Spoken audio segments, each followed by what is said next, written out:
I am in shock. I am in shock. The Indiana Fever just beat the Aces. The first win for the Indiana Fever against the Las Vegas Aces since I was 22 years old. Aces MVP to refs, Fever's MVP, and Alyssa Smith. You're not wrong. You're not wrong.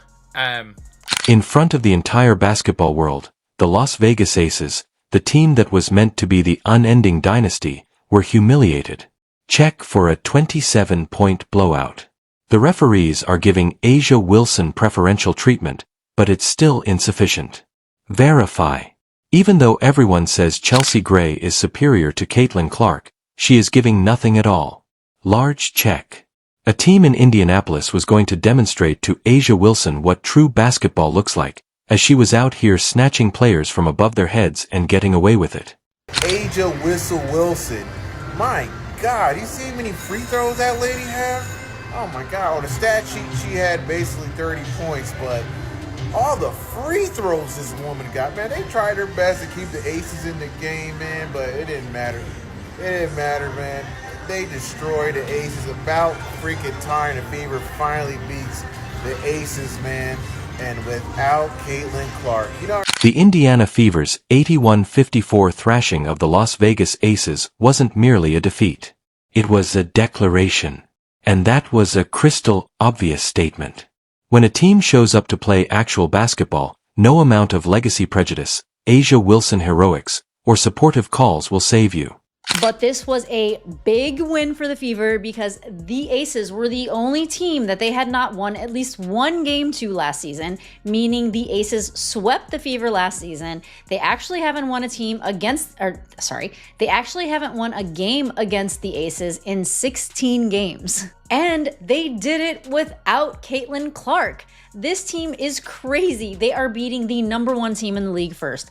And then they go and beat the Aces, who they haven't won to in 16 games. And they did it without Caitlin Clark, which is just a testament to how this team is finally developing a rhythm. It gets intense here, so let's speak about what transpired during the third quarter. A'ja Wilson is expertly boxed out by Lexie Hall, a player who has been working hard all season. Perfect foundations, neat placing. She grabs the rebound in just the manner that Basketball 101 teaches. A'ja Wilson, however, enters from behind and grabs the hole over her head in what ought to have been a classic over-the-back foul.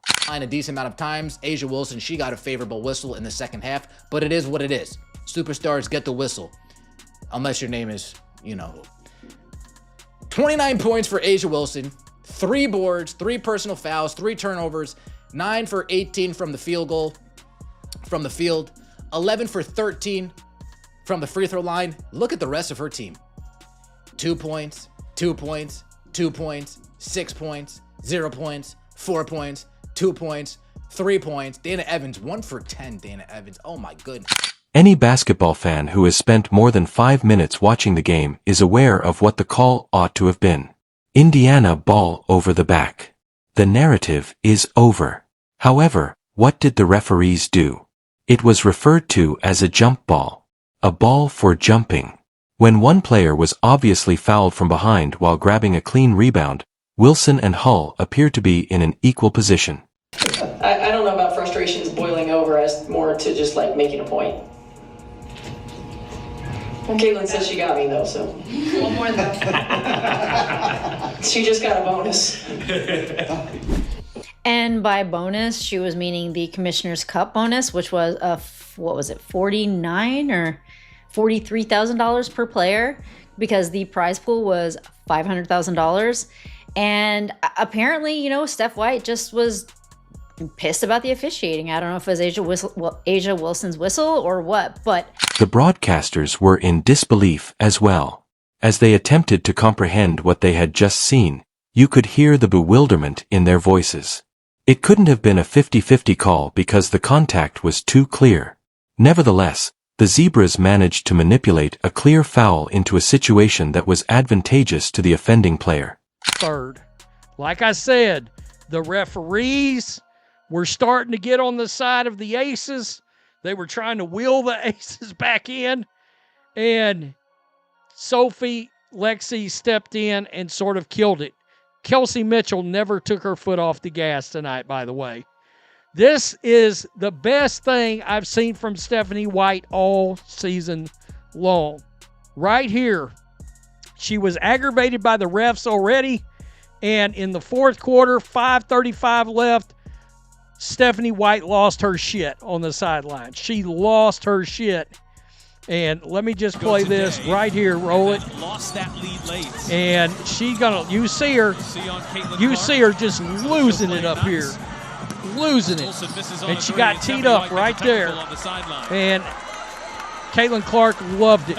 If you find it entertaining, kindly subscribe. This is where the story becomes wonderful, though.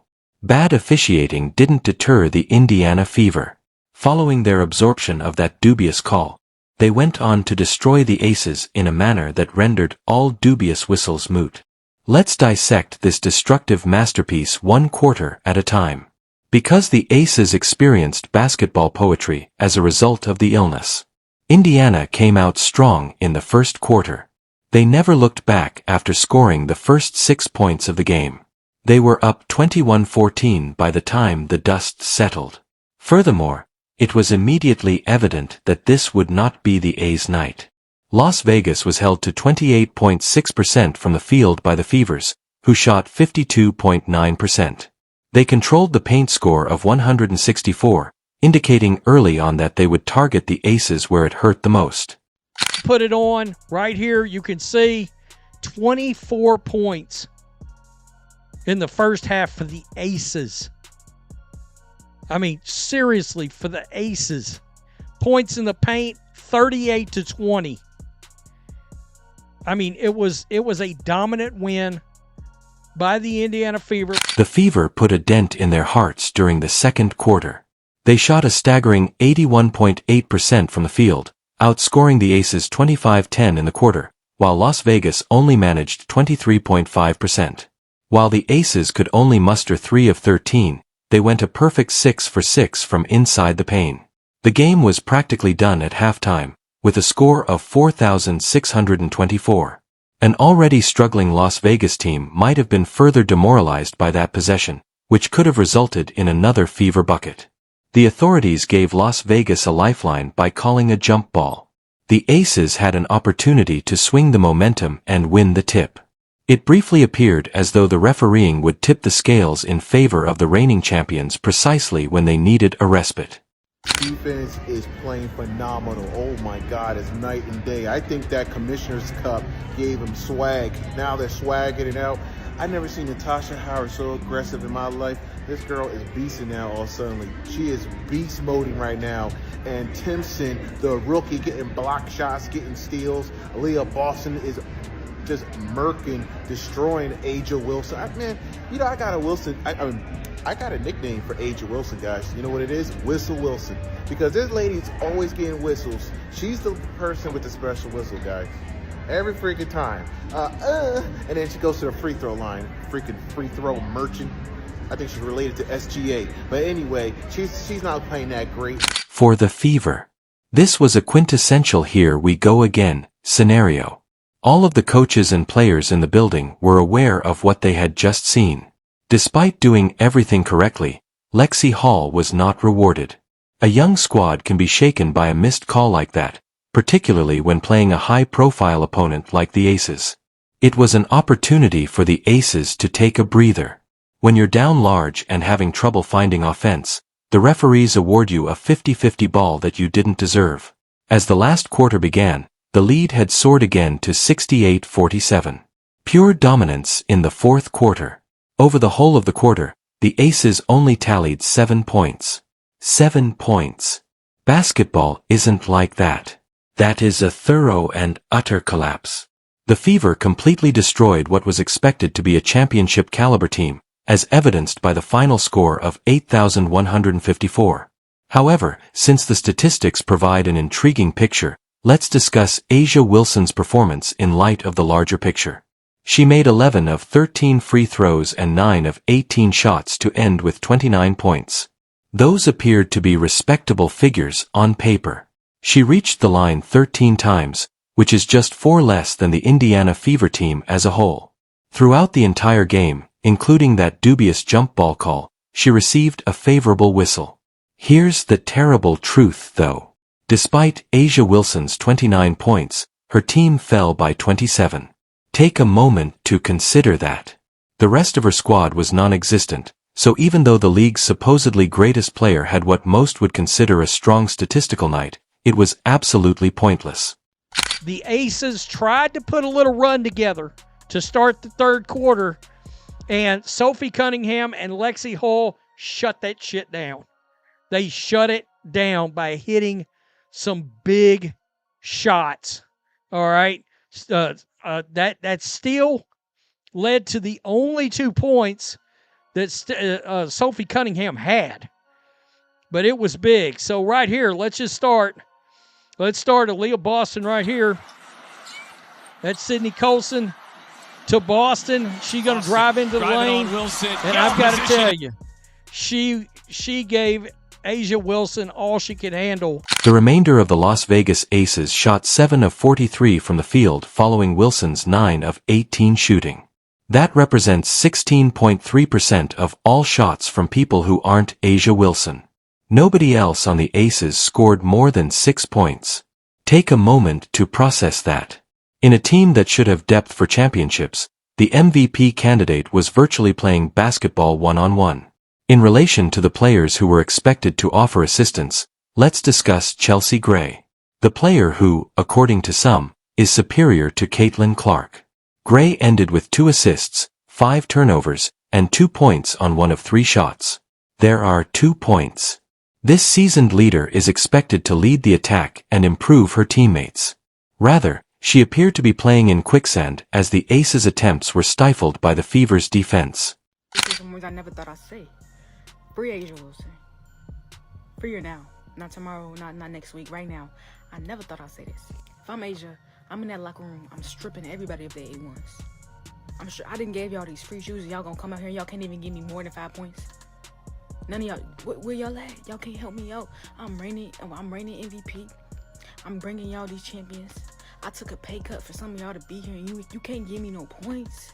Really, I'm over here, I have 25 points in the third quarter and you can't give me nothing.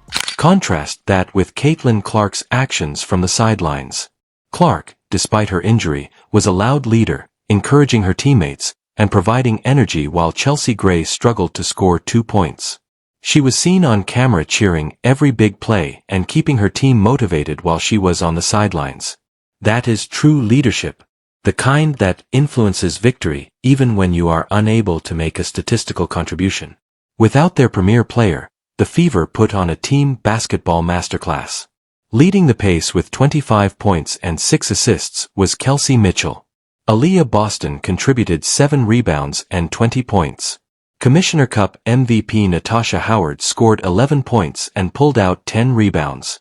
This was championship-level play, selfless basketball, and balanced scoring. With more turnovers than points and assists combined. More turnovers than points and assists combined. We got Point God, aka Point Fraud. And remember, this is probably who the WNBA player said was also better than Caitlin Clark. They said I'm pretty confident they said she was better than Caitlin Clark. The defense, however, was the true tale. The Aces' season-lowest offensive output of 26% was limited to by the Fever. They made 17 turnovers. In the first half alone, they had a 28-10 lead and commanded the paint. Every possession was difficult for Las Vegas because of their oppressive team defense. A team was being carried by more than one player. These 5 players were playing with the kind of camaraderie the Aces had been frantically seeking all season long, covering for one another, making the extra pass, and playing in perfect unison. The eye test fully supported the figures. The Fever were methodically dismantling everything the Aces attempted to accomplish, while Wilson was scoring 29 points in what were basically empty galleries. They were executing their game plan with the kind of discipline that winning teams exhibit, switching on defense with ease, and moving the ball with accuracy on offense. Guys, when did Indiana Fever turn into the best defensive team in the NBA? When? I mean, after that celebration from the Commissioner's Cup, we all thought they were going to come out here a little bit hungover. I mean, their defensive In the first half, we have Aces down 22 points. We have only beaten Las Vegas Aces one time in 9 years. For those who do not know that statistic, we've only beaten them once in 9 years. Their defense is impenetrable. We have 28 points in the paint for the second quarter. We are shooting 90% from the field in the second quarter. This is insane. Caitlin Clark was enjoying herself immensely on the sidelines during the entire event.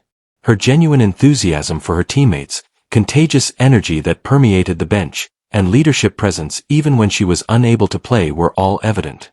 In contrast, the Aces' despondent body language suggested that they were unable to comprehend how they had fallen into such a deep hole. Something that has been developing throughout the season was revealed in this game. The Las Vegas Aces have changed from their previous form.